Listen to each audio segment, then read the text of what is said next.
भगवत भावना विहीन शुभ कर्म हो सकता है, भगवत प्राप्ति या दिव्य शक्ति संपन्न नहीं बना सकता। शुभ कर्म और अशुभ कर्म दोनों बांधने वाले हैं। दिव्य आनंद या दिव्य शक्ति प्राप्त करने के लिए शुभ अशुभ दोनों का नाश करना होता है। शुभ अशुभ दुर्ग विध्वंस बल तब जयति जयति जग, जो परम लक्ष्य है, चरम लक्ष्य है, शुभ अशुभ दोनों का त्याग करके गुणातीत स्थिति में पहुंचना है।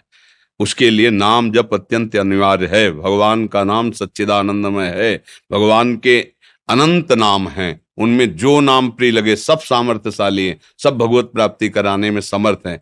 अगर मन को केवल क्रिया में ही लगाए हुए हो और उसे भगवत अर्पित और भगवत भाव भगवत चिंतन रहित है, तो ऐसे तो संसार में बिल्कुल एकाग्रता पूर्वक सब अपनी क्रियाओं में लगे हुए हैं, फिर सबका कल्याण हो जाना चाहिए। भगवत समर्पण की भावना और भगवत चिंतन युक्त वो हो जाता है कर्म योग।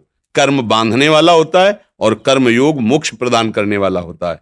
चाहे गणित पढ़ाओ, चाहे संस्कृत पढ़ाओ, चाहे किसानी करो, चाहे व्यापार करो, चाहे युद्ध करो, चाहे रक्षा करो, लेकिन वो भगवत प्रीत्यर्थ होना चाहिए और भगवत स्मरण सहित होना चाहिए, अच्युत भावना से युक्त होना चाहिए। किसी की भी सेवा करो, भगवत भाव करके करो, निश्चित कल्याण हो जाएगा। भगवान नाम जपना अत्यंत अनिवार्य है। वारि मथे घृत होए बरु सिकता ते बरु तेल, बिनु हरि भजन न भवतरी या सिद्धांत पेल। क्योंकि तुम्हारा ये पहला जन्म नहीं है, तुम्हारे अनंत जन्मों के अशुभ कर्म जमा है। जिस समय जो हिसाब आएगा तुम्हारी धज्जियां उड़ा देगा। तुम्हारा ये कर्म गणित पढ़ाना इतना समर्थ नहीं कि उन कर्मों को मिटा सके, लेकिन यही कर्म भगवान को समर्पित करके नाम जपो कर, तो ये नाम जप तुम्हारा पूर्व जन्म के अनंत संस्कारों को नष्ट कर देगा। नाम संकीर्तनम यस्य सर्व पाप प्रणाशनम, समस्त पापों का नाश करने वाला है। महापुरुषों ने जो कहा है उस बात को स्वीकार करना है। इस युग में नाम ही केवल है। कृतयुगे ध्यायते विष्णुम तेतायाम यजतै मकई, द्वापरे परिचर्यायाम कलौ तद्धर कीर्तनात्, हरिर्नामयु हरिर्नामयु केवलम।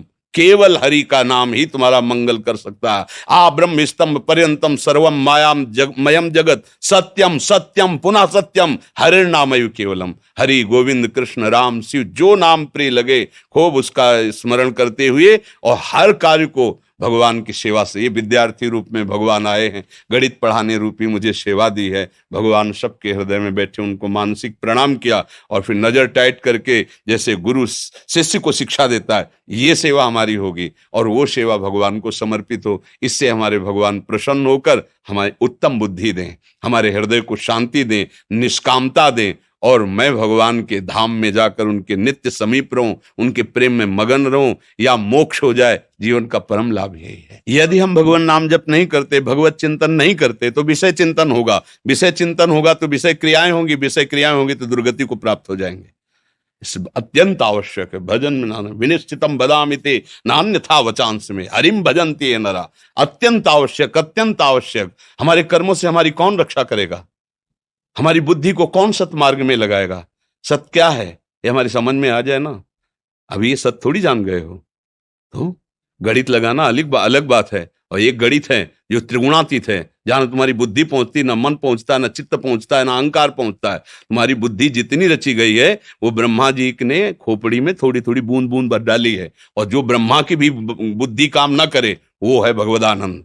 जहां ब्रह्मा की भी बुद्धि कांप जाए वो है भगवदानंद। इसलिए हमको अत्यंत आवश्यक है, हमें एक ऐसा मित्र चाहिए जो हर समय हमारी रक्षा करके हमें सतमार्ग में चला सके। वो केवल नाम है, नाम जो नामी से भी बड़ा है, जो नामी को अधीन करा देता है और हमारी रात दिन पहरा देता है। नाम पहारू दिवस निशि, रात दिन हमारी रक्षा करता है। राधा राधा कृष्ण कृष्ण राम राम, जो नाम तुम्हें प्रिय लगे खूब जपो। हमारे प्रभु के हर नाम में अपार सामर्थ्य विराजमान है। और जब के देखो, अभी तक जीवन ऐसे गणित में बिताया, अब थोड़ा इस गणित में आओ, फिर देखो क्या आता है। प्लस ही प्लस आएगा, प्लस ही प्लस, जीवन प्लस ही प्लस, माइनस नहीं हो सकता। दिन दिन बढ़े प्रताप शुक्ल पक्ष, जैसे चंद्र कला रे मन भजिए नंद लला। जैसे चंद्रमा शुक्ल पक्ष में बढ़ता ही चला जाता है, पर इसमें कभी पूर्णिमा नहीं होती, क्योंकि यथा अनंत आनंद है कि इतना ही आनंद है ऐसा इसमें नहीं। ऐसे जो भजन करता है उसका आनंद प्रतिपल बढ़ता ही चला जाता है। ग्रह कानन में रहो कहूं भी पकड़े ना ही पला, रे मन भजिए नंद लला। कोई ऐसा पैदा नहीं हुआ कि पल्लू पकड़ ले तुम्हारा। तुम्हें अपमानित करने के लिए कोई पल्लू पकड़ ले, सब पैदा नहीं हुआ। यदि भगवान की भक्ति और सच्चे मार्ग में लगे हो, और अगर भाई पूर्व का पाप या वर्तमान का है, तो घुटने टेकना पड़ेगा, कोई भी हो। वो कर्म तुम्हें परास्त कर देगा। इतना भजन करो कि तुम कर्म को परास्त कर दो। तुम कोई पशु थोड़ी हो कि केवल कर्म भोगोगे। तुम ऐसे महान शरीर को प्राप्त किया कि तुम भगवान बन सकते हो, भगवान बन सकते हो। क्यों? भगवान में तन्मय हो गए, सारूप्य मोक्ष को प्राप्त हो गए, तो भगवान बन गए। खूब नाम जप करो। समझ पा रहे आप?